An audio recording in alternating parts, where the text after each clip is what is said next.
Greetings. Hey sister, how you doing? Did you know that you're beautiful, beautiful? Hey sister, there ain't no choosing. Did you know that you're beautiful, beautiful? Greetings, Salaam alaikum, namaste, etesen, bawani, and the list goes on. My name is Kai Quotasia and you are here on the Eyeame channel. Welcome. So today I have actually a very personal subject that I want to discuss. I'm going to talk to you about my personal journey from feeling and thinking that I'm ugly and the transformation into where we are today. And I'm going to give you the hidden secret. So with that being said, this video is targeted to any adolescents or young women that haven't found their physical signature, their aesthetic, and have not found stability and security in how they look. And a part of me is making this video for my younger self as well. Let's start from the beginning. So I don't remember when I found out that I was ugly. I'm not too sure. I don't remember feeling ugly in primary school. So the first recollection is secondary school in like year seven. So it was year 7, and I recall at that time like there was a big discussion around light skin versus dark skin. Obviously I'm dark skin, so when we used to play like kiss chase, I remember the feeling of running around and then realizing that I wasn't being chased, and then adding up 2 + 2 + 2 + 2. It's because I'm dark skinned that I'm not being chased. I never ever had an issue with being dark skinned or having a deep mahogany chocolate complexion, and that's because my mum always had beautiful figurines of jet black, onyx, obsidian, melanated statues such as this. I had absorbed the idea that dark skin was beautiful, but I became aware in that moment that society did not look at it that way. So that was like my first realization that I had an element or a social factor about my body that was not aesthetically or socially accepted. So before then there was an incident. I'm tall, I'm 5'9", between 5'8.5", 5'9.5", it depends on the day, but I was born long and then I became tall. So by the time I entered year 7, matter of fact, by the time I was 10, I was 5'7". And so when I got to secondary school, I wanted to shrink down. So I used to walk around like this with the assumption that people would assume that I was the same height of my peers. Not only was I tall, I was well built as well. So I went to a very, very Caribbean ghetto hood school. I think it was like the 4th worst school at the time. And I was in the lunch line again in year 7. Like, I don't know, either a year 10 or a year 11 boy was like, look at the battalion fires on this one.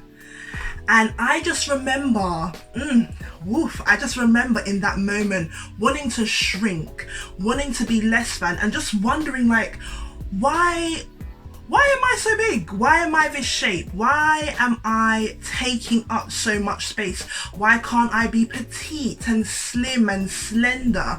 Why is my body so absorbing of the environment around me? I felt really hypersexualized. Obviously, I didn't know that was the word at the time, and I knew that I didn't want to feel that way. I had had other experiences of my body being seen as a woman, although my mind was very much so a child. So whereas before entering secondary school, my perception was indifferent, I didn't care about my appearance, as I got to secondary school, I started to steer to the more negative stereotype that I was ugly. And it's, I can smile now, but honestly, that idea was so ingrained into my mind. It was almost like a mantra that I used. I am ugly, I am ugly, I will always be ugly. And it's such an unhealthy thing to say to myself, especially when our subconscious is listening. I'd also spent a considerable amount of time nitpicking at my face. So my eyes were lopsided. I specifically, let me mention this as well. My friends and I were supposed to go out. I'm from northwest London, so my meeting point was Brent Cross. Our school was literally 2 seconds away from there. Anyway, I was getting ready and I remember looking in the mirror. So for whatever, there's a mirror behind the camera. So for whatever reason, the sun must have hit the mirror, and then I saw all of my pores. That was it. I was physically paralyzed. I wasn't going anywhere. That meet-up was finished. Goodbye. I spent the rest of that evening crying and nitpicking and looking and analysing how awful I looked and how ugly and how clapped I was. And yeah, like I wasn't going anywhere on that day. It's just mad. So stupid. Like, looking back in hindsight, it's ridiculous. But at that time, it was so meaningful. I started noticing that I was growing hair on my arms. I have, you can see, my sideburns don't just stop here. They continue down. It was a lot. Oh, that was another thing. I had these really, really big hips. And although I liked my hips, I knew that the world didn't like my hips. I didn't have a big bum. I used to work out, not work out, but like I used to do sports from year 7 to year 9, at least like 4 to 5 times a week outside of PE. I got stretch marks on the back of my calf. My body's unattractiveness was making me want to jump out of it. I no longer wanted my body, and I just felt so uncomfortable all of the time. I can't explain how much of a mental exercise I was putting myself through. When I went into class, I'll be comparing myself. I wasn't competing, I was comparing myself. Comparing. I'm the ugliest in class. I'm the ugliest at the bus stop. I'm the ugliest in this restaurant. I'm the ugliest at this family event. Constantly, all the time, ya Allah. All the time. And so, can you imagine having that constantly playing your mind? What my saving grace was, despite feeling this way, I still had an air of confidence. I don't know where it came from, must be spirit, because I felt so low. Having that level of insecurity, it was just mentally taxing. And it got to the stage where I just felt like, I can't keep on feeling this way about myself. Something's like, if I'm too ugly to have a boyfriend or get married, like I'm gonna have to find something else about myself that will propel me to the forefront.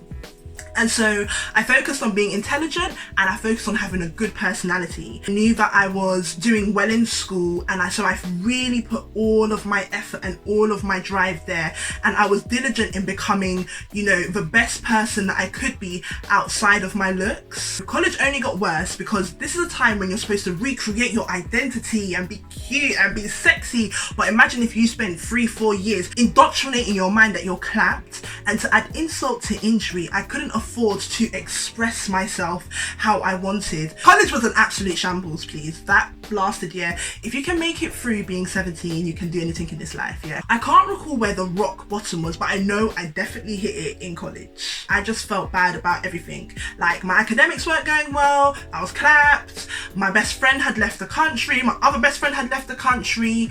It was like spirit did not want to give me a break. So I had, and you know what? I'm sure that energetically people could read that on me. It must have been like a deterrent, like a putrid aroma. Like, stay to the end of this because there is positivity at the end of this video. Now I'm entering my gap year. I had already secured my uni for the following year and I'm in my gap year, but I'm feeling guilty about having a gap year. I was a recipient of a social enterprise competition. I don't even know how I won that with the energy that I had on my back. But anyway, I won and I had officially finished my first ever butterfly project, which then transformed into the Eyeame project. And I was feeling good because I was offering all my services and all my advice and all my wisdom and all my experience, and I was empowering young women. My nan had asked for me, she wanted me to support her in running a business for the remainder of my gap year, and I flew over to Jamaica.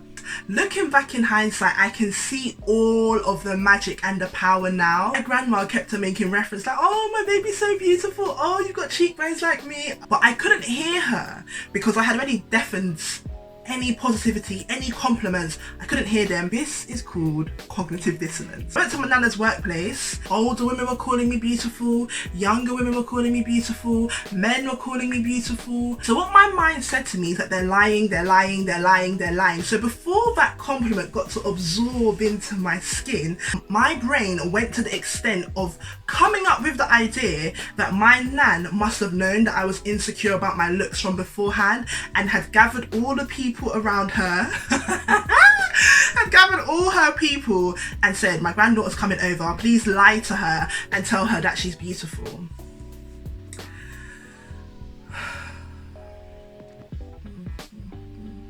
The additional blessing came.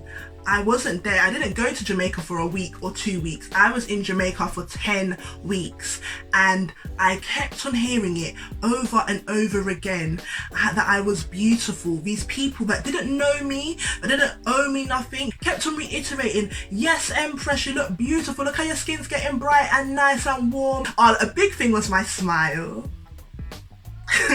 Somewhere in those 10 weeks, I started to think, what if they're not lying? That means that I have got it wrong all this time.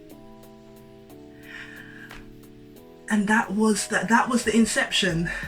Ladies and gentlemen, that was the inception. So with me finally opening the gates to a new idea and a new perspective, I started to walk different. I started to feel more confident about how I looked. These were still the very first stages. So where are we now? I've come back from Jamaica. I feel different. I don't feel pretty yet, I don't feel beautiful yet, but I'm feeling different. I'm getting there slowly but surely. Now again, this part is all scattered, but I'm gonna highlight a few important days. So I think it was sometime in that year, I was going to I was going to meet my friend for lunch, and then I was going to a family barbecue, and I decided to wear an orange, what was it? It was a sleeve, I'm gonna put a video here.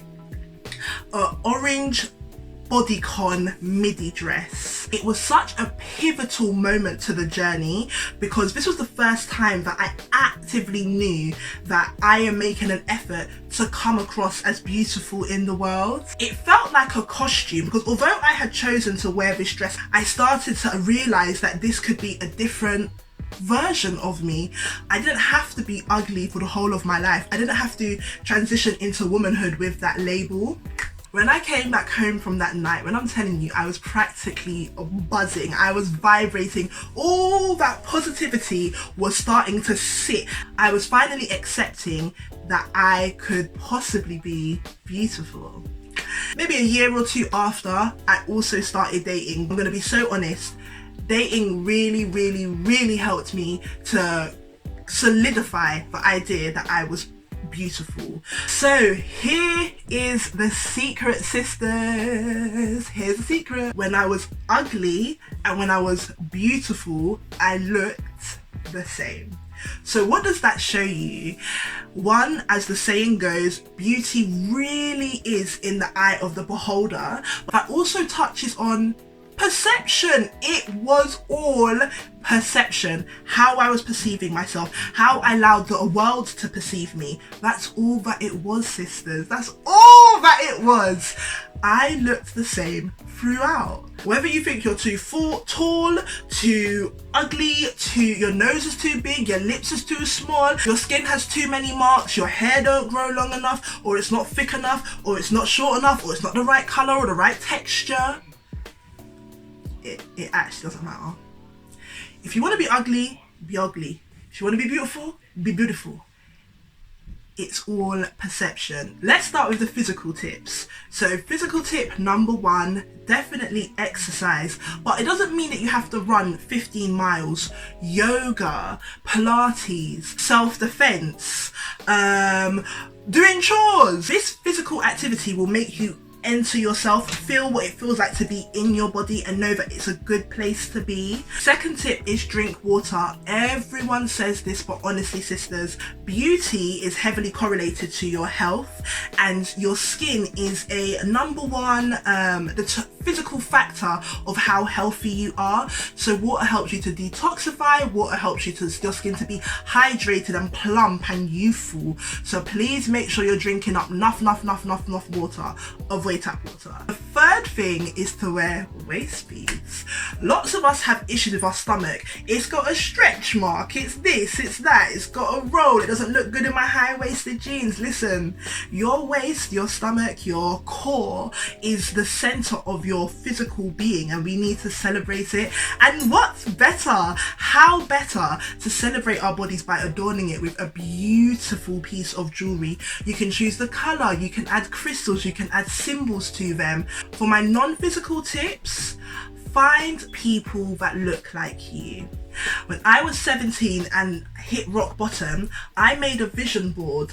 I made a vision board of women who looked like me, telling you it transforms my subconscious. The second thing is to say mantras whilst you're brushing your teeth, or whilst you're putting on your shoes, or walking to work, or going to school, or before you go to sleep. You say mantras. It's even better if you do it in the mirror.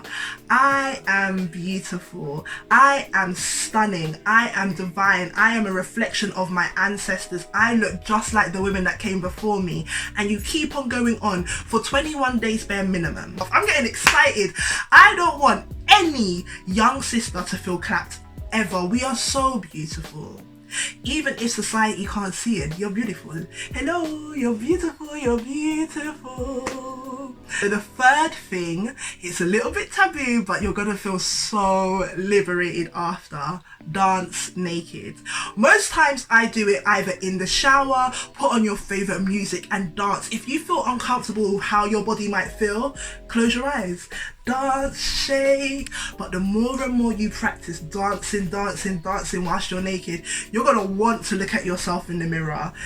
Sisters, we are so, do you know what? I always make reference to sisters and brothers. We are all so beautiful, or all so clapped. Remember, it's just perception. You choose how you want to perceive yourself. I want you to know you're special, you're unique, you're divine, you are phenomenal just the way you are. Okay, and with that being said, I don't even want to leave you lot. Anyway, what has to be done has to be done. Bless up. Take care. Remember that you're buff. And Eyeame in everything. Either way, you are who you are. You are who you are. You're gonna look how you're gonna look, and you have to enjoy this vessel whilst it's here. Okay, so let me just get a close up. Actually, I got this new pimple. Oh, you can see it, boy.